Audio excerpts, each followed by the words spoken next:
Beautiful Scarred Soul, Chapter 5, by Ohbear. The next days are spent regretfully in his bed with his stomach in knots and his skin flushed and feverish.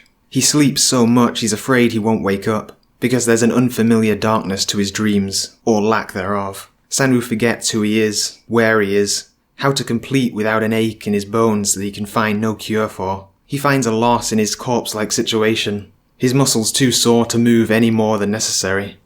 But Bum hardly leaves his side, and that fills him with such excitement that he can hardly keep his wandering hands off the raven-haired male.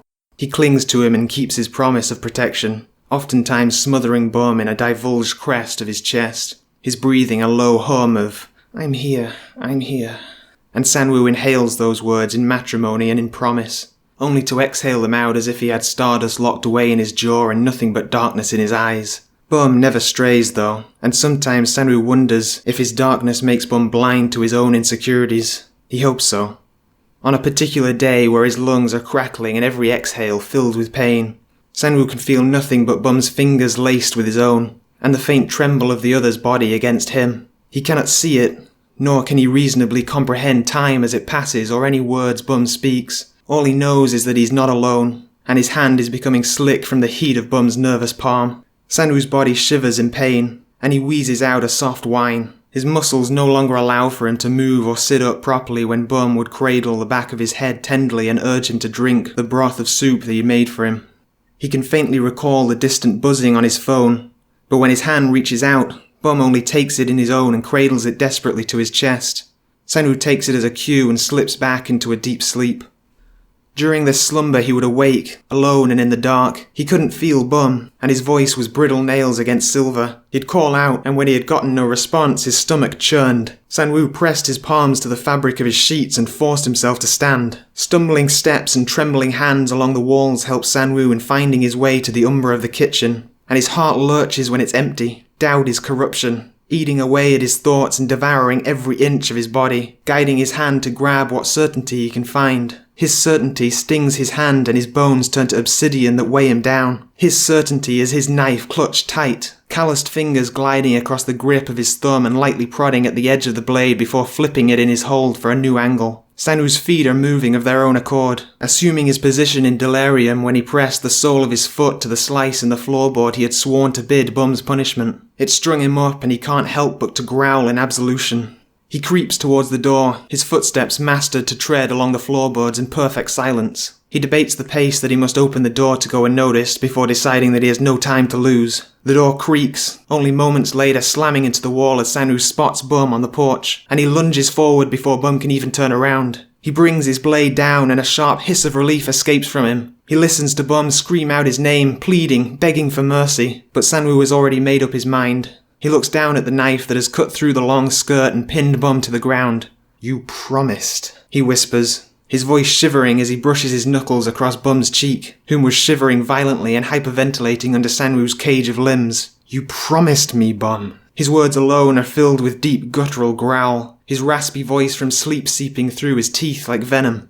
Bum can hardly breathe. The air feels too heavy and he's mortified at what his words can do. He knows his only potential for escape is to explain, or to try to stimulate Sangwoo. He recalls what happened last time, and he's forever reminded when he feels Sangwoo's healing hands tenderly wrap up his wounds and press deft kisses under Bum's jaw. But he knows very well that it took far too long for them to get there. He raises a hand to cover his throat protectively, staring up at Sangwoo with deep crystalline eyes of charcoal. I wanted to see the sky. Why should I believe you? Sangwoo snarls, his nose scrunching ever so slightly. Because if I wanted to escape, I wouldn't have waited for you to find me. Sangwoo pauses, his face becoming drawn in disbelief, though it becomes clear that it was the only reasonable answer, because Bum had in fact been dormant on the porch before Sangwoo had pounced. He draws the knife from Bum's skirt and slides his fingers up to comb through the honey-coloured tresses, huffing in annoyance with himself. Sangwoo stares at Bum's face, that still has a sheen of white over his face from previous fear. He has no words to excuse his behaviour, and he has no words when he can feel his vision fade and the dull pain of his skull smacking against the concrete on the porch.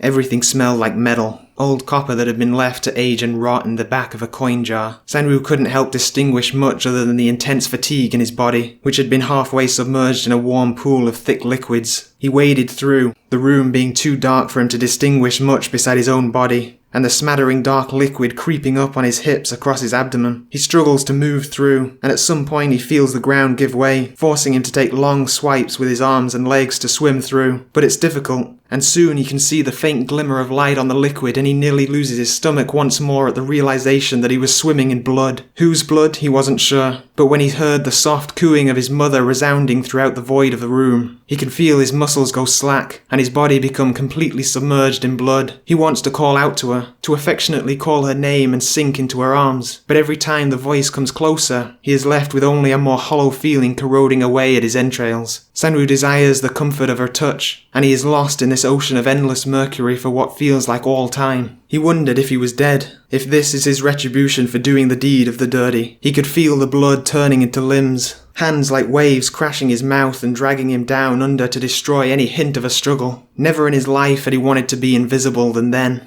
Blood paused in its pulsing. His heart, he swore, could completely deflate and turn to charcoal. Sangwoo continued to reach out, hoping that his mother would take his hand and save him from his sin. When a hand takes his, he's filled with joy. Release from this world is in his sights, and he eagerly holds on to the slender hand and runs his thumbs affectionately across the knuckles. Mother's voice is soothing, but he can't help but falter when he hears her voice begin to contort, one click of the tempo of his name after the other. Sangwoo, Sangwoo, Sangwoo. His mother's voice was gone, and instead he heard the pitiful callings of Bum. Eyes snapping open, Sangwoo wakes up with a start, but soon Bum's hands are over his chest and forcing him back down to the bed. Sangwoo, you're okay, Bum cries, crumbling against his chest and snuffing out his tears on Sangwoo's shirt. Bum is trembling, clinging to his frame and whispering soft pleads of, I just wanted to see the sky. I'm sorry, I'm so sorry. I thought you were dying.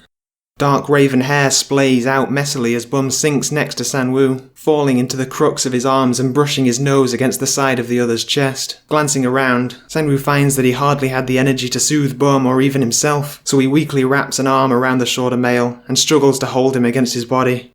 Hours pass. Sangwoo remains in purgatory between sleep and consciousness. Bum is sleeping soundly in the crook of his arm, and Sangwoo can do nothing but stare vacantly at the ceiling and feel his head spin in a drunken waltz. Vacancy with nothing but the soft sounds of Bum's faint snores. In his state of illness, Sangwoo found no purchase or reliance on his body, for every nerve felt focused on his abdomen, so that any movement sent shockwaves of pain into his stomach and electrocuted it, making bile rise inch by inch. There was no better medicine than complete dormancy, despite the bubbles of colour infiltrating his gaze whenever he got lightheaded before slipping back into undulating waves of sleep. His entire world felt as if a child were smacking around a globe until the colours green and blue melted into one another and became blurred. Sometimes when he opens his eyes, the entire room would leisurely tilt, and his body would ache even more each passing minute, prompting him to stay asleep. But he could not. Each section of sleep left him drowsier than before, more paranoid than before, more fatigued, haunted, nauseous. The weight of his sickness dropped on his chest in one heavy thud that knocked the breath from his lungs and any moisture from his mouth. Sangwoo cannot remember anything but the twinkling sunlight dancing across his eyelids in the early morning, and the dancing of umber in the dusk. His memory can recollect nothing but the warmth of Bum's body pressed snugly to his own, his nightmares, and the ache of his body. Next thing is the afternoon light, smouldering with heat coupled with scorching blankets that he could not remove from on top of himself. Sangwoo can only briefly recall his head being propped up in Bum's lap as the other male carefully nurtured him with water and occasionally sips of soup. Then it's night, and he can see nothing but the fine bumps in the ceiling from the sparse light he was offered, then the darkness of his dreams. His misery is ended in the afternoon, when the sun is at its highest and beads of sweat have stained his body and covered his natural pheromones. The blankets are pulled down to his thighs and he briefly notices how sparsely he was clothed. Only in his boxers and an almost see-through light fabric t-shirt. Bum is nowhere to be found, but the soft humming from outside the door answers his curiosity. Sangwoo raises to his feet, knees buckling immediately, and he crumbles to the ground and exhales a hot breath at his inadequacy. Once again he rises, as if he were escaping from the ashes, and he limps towards the door. He grins upon the sight of Bum, sitting on his chair and doing the dishes, his eyes tired as usual and his familiar hands submerged halfway in the sink as he scoops up the soap suds and brushes them along the plate he was so attentive on. Not bothering to hide his presence, he slides behind Bum and entraps him in his arms, winding tight around his waist and yanking the smaller male's chair back against his chest, ignoring the faint sting of pain from one of the wheels clicking against his toes. "Were you worried?" Sangwoo inquires, pressing a brief kiss to Bum's shoulder. "Of course I was, Ohbear," Bum responds, not bothering to glance back. but Sangwoo notices the smug smile twitch on his lips ever so slightly. How cute. You're awfully sassy for being worried. Did you get confidence from being able to get off and looking at me while I was out? I always knew you were the slutty kind, but this is on a whole new level. He muses, and trails his hands down to rest on Bum's thighs, a raspy cough escaping him and being shed into his own shoulder. If you are worried, then take care of me. Bum pauses with the dishes, and his hands release the plate and Sangwoo can see the bright smattering of rose explode across the older's cheek. How? Sangwoo only grins.